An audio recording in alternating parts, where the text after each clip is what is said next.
Now, great thing, if we go to music, a tune here, I will, let's say, no time to die.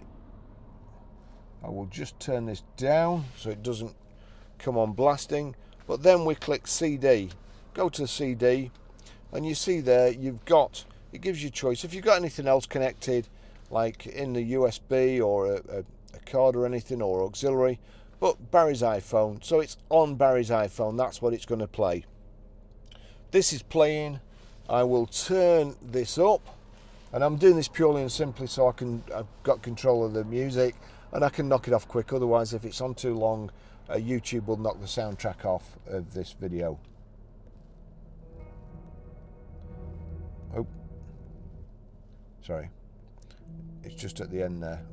We'll just knock that down, fast forward a little bit.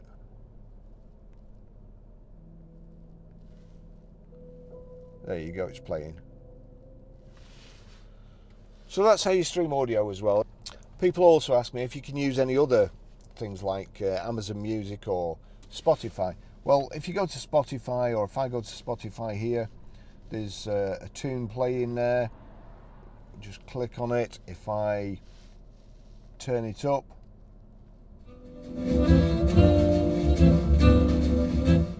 there you go. It's plays Spotify as well. So great system in this BMW Z4.